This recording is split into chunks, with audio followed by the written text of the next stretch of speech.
Hi everyone, it's Stephanie. I'm back with a weekly Excel tip for you. Today we're going to look at formulas and how you can troubleshoot formulas, as well as showing you my, I think, all-time favorite Excel tip that I use every day. It could change your life. So let me share my screen. Here we go. All right, so here I have a financial statement. It has revenue, expenses, net income. On the Formulas tab in Excel, there's some cool tools that they have built in here. Under Formula Auditing, there's Trace Precedence, Trace Dependence. A precedent is when you're looking for what numbers are informing the formula, what is coming before that formula. So let me click on my net income number here and click on Trace Precedence. And you'll see it puts a little bullet next to the revenue and a little bullet next to expenses. So indeed, if I press F2, you can see that it's highlighting the revenue number minus the expense number. I'll hit escape to get out of this and remove arrows.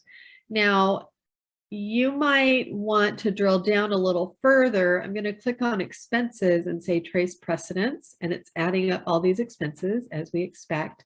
I'm going to click trace precedence again, and you can see that it's telling me where those numbers further are coming from. So some are coming directly from the cells next to it with probably a formula, and some are actually coming from an outside source or a different tab. So let me clear these arrows. I'm just going to pick this one and say trace precedence, and you can see it's multiplying G10, which is my revenue number, and it's going to this assumptions tab. If I want to actually go to that cell reference, I can double click this little line here that's taking me to a different area, and it's saying go to the assumptions tab. I'll click OK. And I already have it open.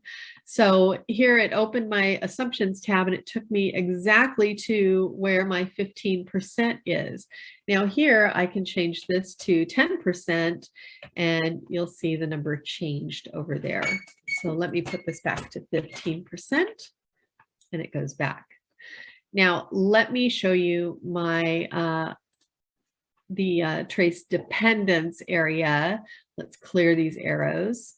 I'm going to click on this cell. We can use this cell, trace dependence. And what that does is it says, where is this cell going to be used? And you can see it's obviously being used in the expenses. It's being sent off to another spreadsheet, but it's also being used in this benefits number here.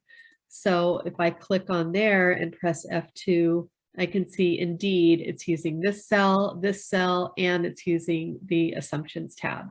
So those are how you can use those arrows and just to look and see where are things coming from, where they're going. If you change something here, what else is it going to change? I'll click on remove arrows, and now I'm going to show you my all-time favorite tip. There's a function in Excel in which you can show all your formulas. Instead of just showing the numbers, you can actually see formulas by pressing Control and then the accent key, which is right here above the tab key. So let me go back to my spreadsheet, and I'm going to press that Control accent. Now, what that did is instead of showing me all the numbers, it actually shows me the formulas. So it's a really good overview to see where are there formulas in the spreadsheet versus where are numbers just hard coded. And the great thing is that when you click on this, it actually highlights for you what cells are being used in the formula. It's the same as pressing the F2 edit key, but I'm not actually editing the formula. I'm just visually checking it out.